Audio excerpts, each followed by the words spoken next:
Hi, this is Chuck Martin, Editorial Director of AI and IoT at Informer Tech, and joining me today is Joe Moye from Beep. Welcome, Joe.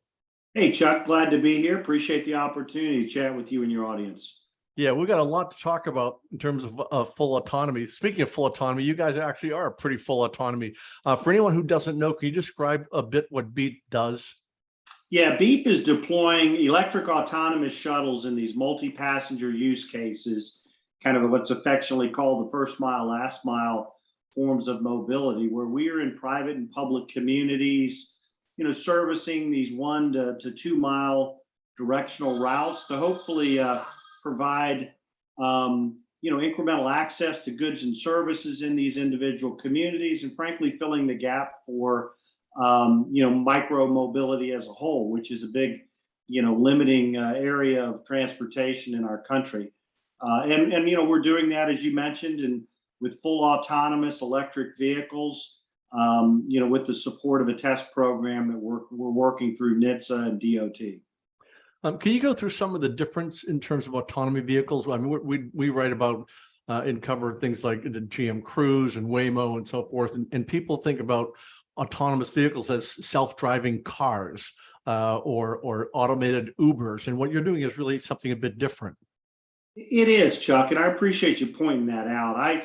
Our business thesis is very different than others in that, we believe strongly that the autonomous vehicles are going to be most safely proven out and advanced in more controlled speed, geo-fenced use cases, where you're operating in a fixed, familiar environment, where you've got, frankly, a level of familiarity and data collection that enables you to really understand that environment and operate very efficiently and effectively. And that's as opposed to what I characterize as any-to-any mobility. I'll pick you up in your driveway and take you anywhere to go.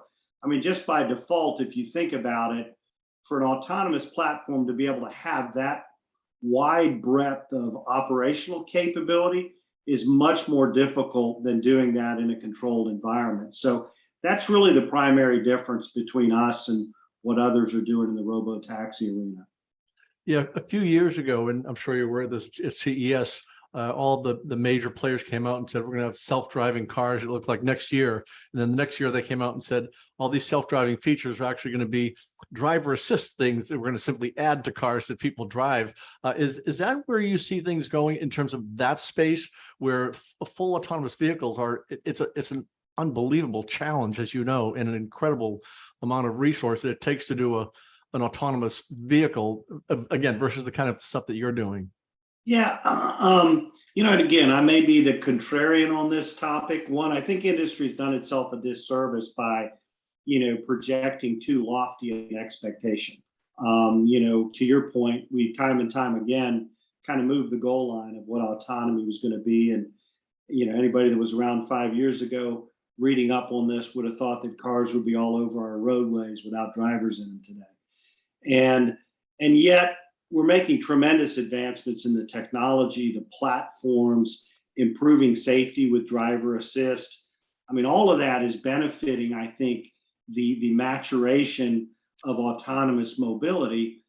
But I would tell you, you got to walk before you run. And so what we're doing to deploy these in more controlled speed use cases, delivering very, very meaningful transportation services and very much needed transportation services, but doing in a way that's a much more contained environment, and then progressing towards more expanded use and capability, we think is how this industry is going to be proven out and ultimately adopted, as an important, alternative form of mobility in our country. So technologically, do your vehicles basically learn a route and then just repeat that route? Very much so. I mean, it's not a trolley car, just run in a circle type route. We do very sophisticated networks where if you connect two routes, you can redeploy vehicles on various directions and various routes based on the interconnectivity of those particular fixed route, mappings, if you will. And that certainly, is important. You know exactly where every stop sign or intersection is. You know where every crosswalk is. You know where every school zone is that you need to, avoid during certain times of the day or take alternative routes. And that is an important aspect of how we're delivering these services today. And what are you using cameras, LiDAR? What's your technology for identifying things to not hit? So a combination of both. I think, it's going to be, the technology is going to be proven out with a fused and redundant set of capabilities.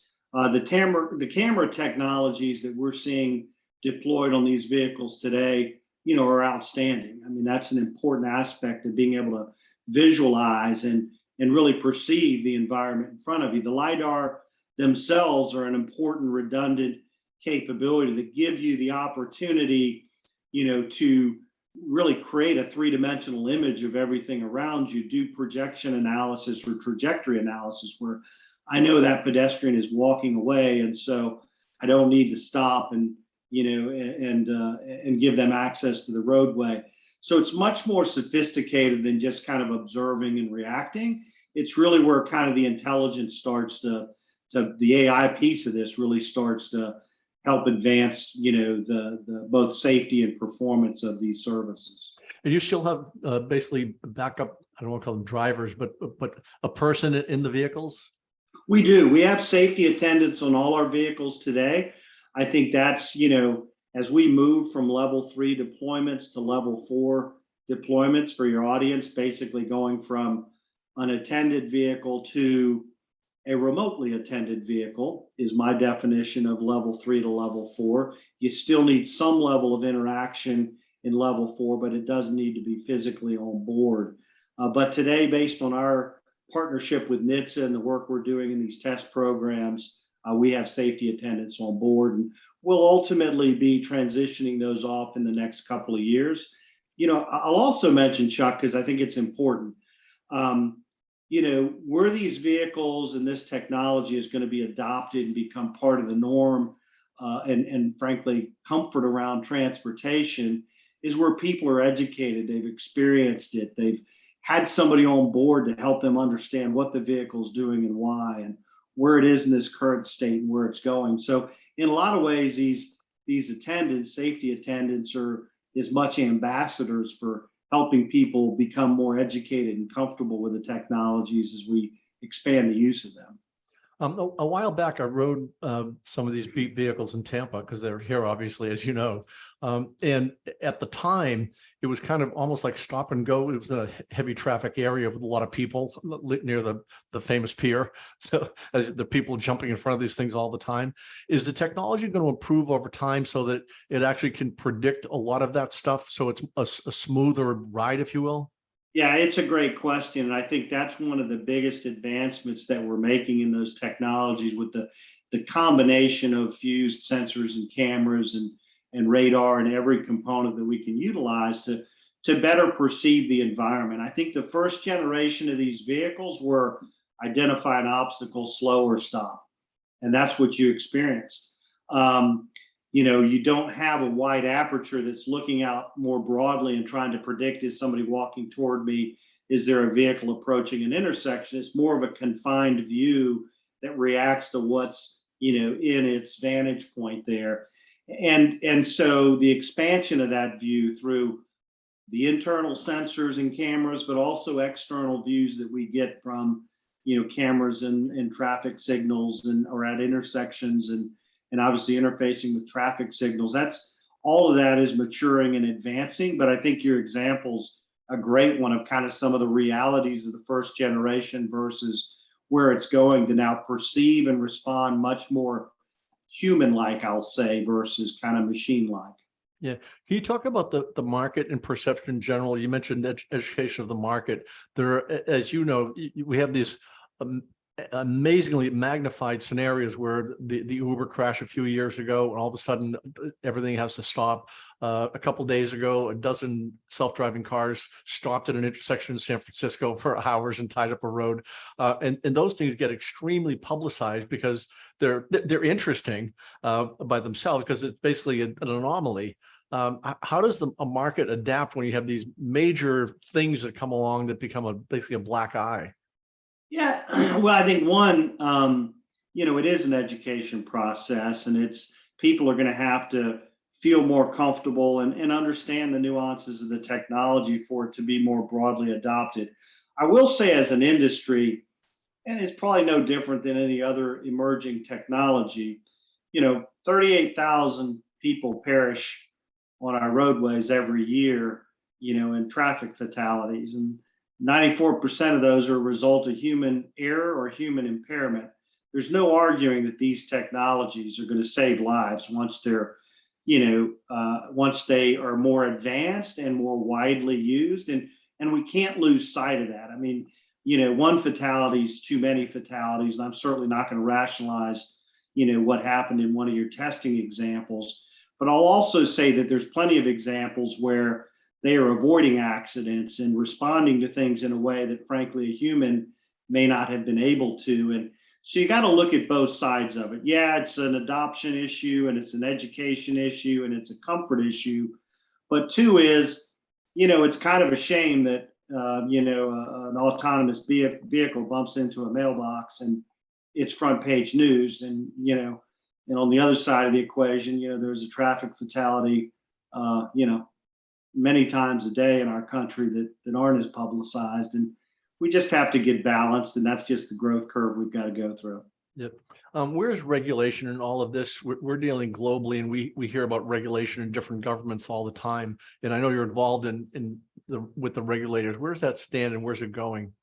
Yeah, so I mean, there's some favorable progress being made. I will tell you, and this is no knock on my friends in Washington, D.C., but when the word regulation is involved, that by definition is a lengthy process to change. And it's, that being said, programs like we're working under within NHTSA give us the ability with some oversight to really deliver. And can you talk about what that is, this program you just mentioned? We work under a waiver process that enables us to, in partnership with NHTSA, work with them to define the operating domain, the routes of the service, and all the parameters of delivering that service. We provide very transparent reporting and information that we both utilize to improve how we're operating in these routes. And that's, one example of where a non-conforming vehicle, meaning a purpose-built autonomous vehicle that doesn't meet our prescribed federal motor vehicle safety standards, that's one example of how we're able to do some of the things like we're doing, in our waiver program.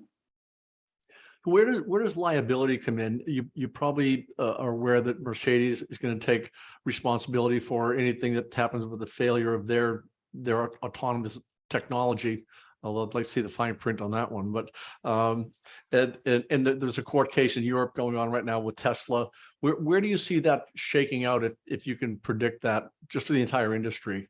Yeah, so I will tell you this. One is, you need to realize that the amount of data that's being collected on these vehicles almost creates the perfect eyewitness.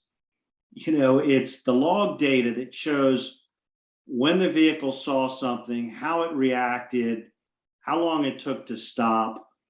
You can paint and recreate through the digital side of things a real good accounting of exactly what happened in any scenario.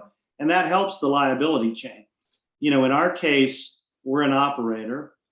We utilize an autonomous vehicle with an autonomous drive system on top of that. And so it's I don't want to say it's easy, that's not the right word, but there's pretty clear lines of demarcation as to, did the vehicle do something wrong? Did the drive-by-wire not respond as it should have? Did the ADS perceive something wrong? Or did the operator do something wrong? And so, it's got a long way to go. We obviously don't have great history and data, that the insurance companies are want to need as it relates to, the actuarial history of how this will work or should work. But the enormous amount of learnings and data that are happening every day should speed that process up to where I think it's going to be a little more black and white.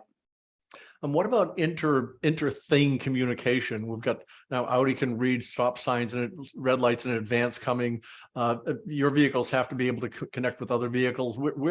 How does the ecosystem evolve around that? Yeah, so one, the technology is very advanced. I have, one of our partnerships is with Mobileye as an example, and having, operated or ridden in many of their vehicles, the ability to read stop signs, the ability to read traffic lights, with a level of vision that is, frankly, substantially better than some of the limitations on the LiDAR as far as distance and, being able to perceive red, green, yellow. I will say though that, in our belief, it's a combination of, redundant solutions. So it has to be my ability as a vehicle to communicate with the traffic signal. And if I've got a camera system that also is telling me it's red, I agree it's red.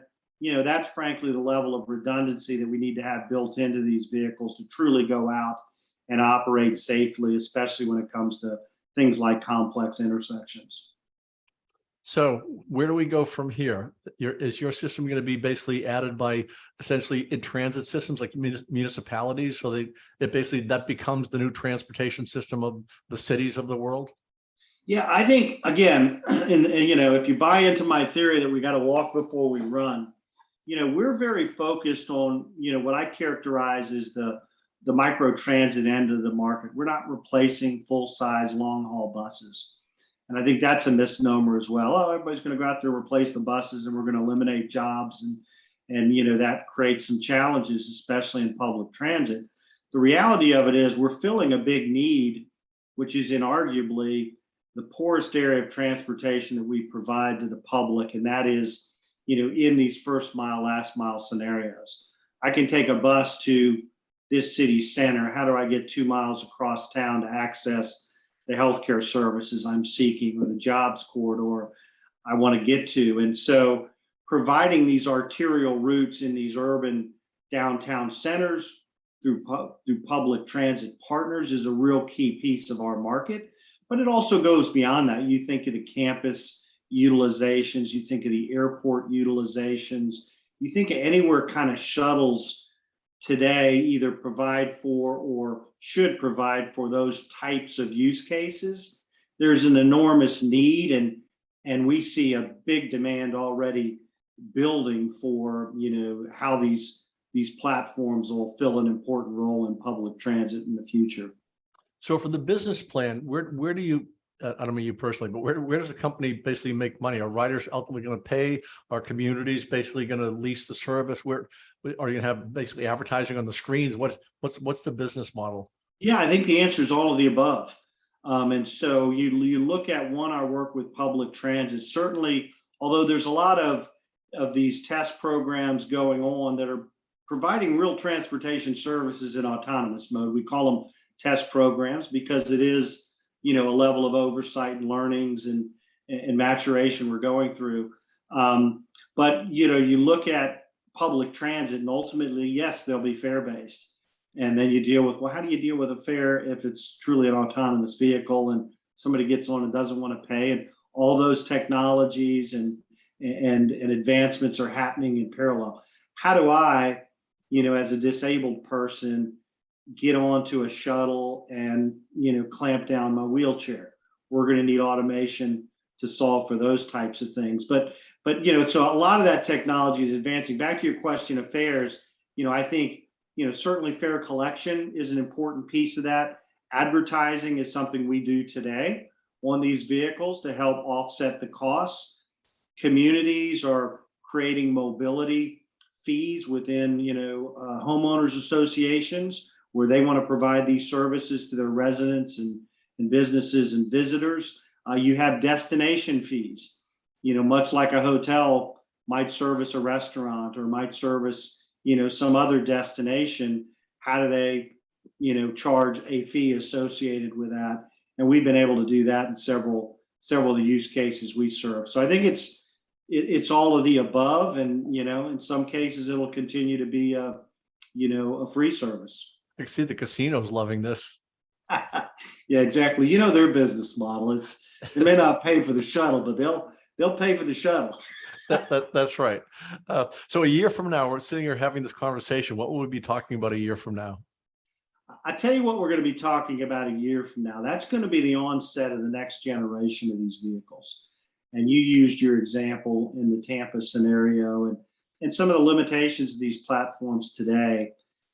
Those are being addressed. I mean, there's tier one automotive suppliers that are getting into our end of the market, which to me is that multi-passenger shuttle, that 10 to 14 passenger vehicle that's going to, provide these mobility services in public and private communities. And, that is going to be met with, I think, some impactful change in the regulatory landscape. Not convinced it'll be a legislative act, but I think there's a lot that can be done in rules making and other mechanisms within DC to embrace the use of these platforms more broadly than today, but still in a mode where we're continually sharing information, on learnings and testings and how the technologies are advancing. And so I think we're going to be talking more about how do we go from test mode to real production use cases in the form of new vehicles that are much more automotive grade and performant. The advancement of these platforms in the next 12 months is going to be material, and then the opportunity to maybe walk a little bit faster than we are today. I look forward to that conversation. Thank you, Joe Moye. Thank you, Chuck. Appreciate it. Always good to see you, and I'll look forward to hopefully seeing you before 12 months. In person, maybe. There you go.